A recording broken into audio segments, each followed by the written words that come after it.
মা বোন একটু মনোযোগ দিয়ে শোনে, এই হাদিসটাই আমল করে দিলেন বা বেলা পার হবে।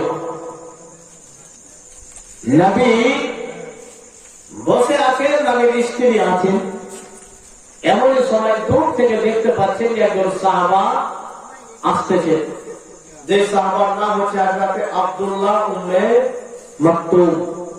সেই সাহাবাটা অন্ধ ছিল। বাবা অন্ধ দেখতে পাবে? দেখতে পাবে না।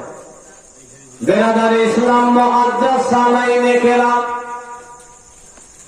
রাসূল পাক সাল্লাল্লাহু তাআলা আলাইহি ওয়াসাল্লাম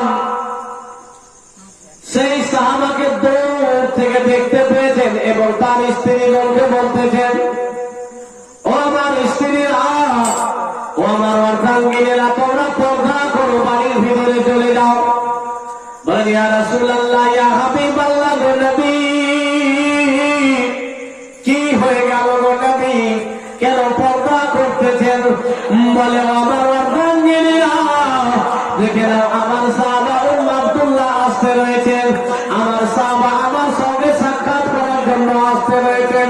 সেই সময় নবীর স্ত্রীগণ বলেছিলেন, ইয়া রাসূলুল্লাহ, ইয়া হাবিবাল্লাহ, গো নবী, ইয়া রাসূলুল্লাহ, ইয়া হাবিবাল্লাহ, এমন একজন সাহাবা আসতেছেন, এমন একজন সাহাবা আসতেছেন, সে তো দুই চোখে অন্ধ রয়েছে গো নবী, সে তো দেখতে পায় না, সে তো কিছুই দেখতে পায় না, আমি কেন পর্দা করব?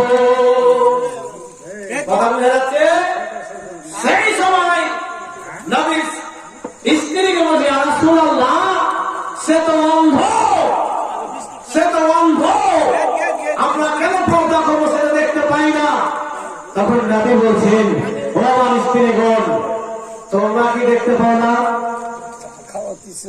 তোমরা কি দেখতে পাও না? তখন বলছে যে আমরা দেখতে পাই।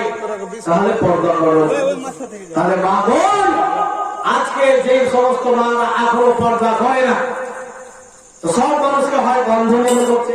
যদি অন্ধই মনে করে, তারপরে আমি পর্দা করতে বলেছেন। অন্ধই যদি মনে করেন সবাইকে আমরা অন্ধ, অন্ধ না। স্বামীর সামনে যে পর্দায় থাকতে পারে, সবাইকে স্বামী হবে, সেটাও হবে না। বেরাদার ইসলাম মুআজ্জাজ সালাইনে কেরাম, মা বোনেরা,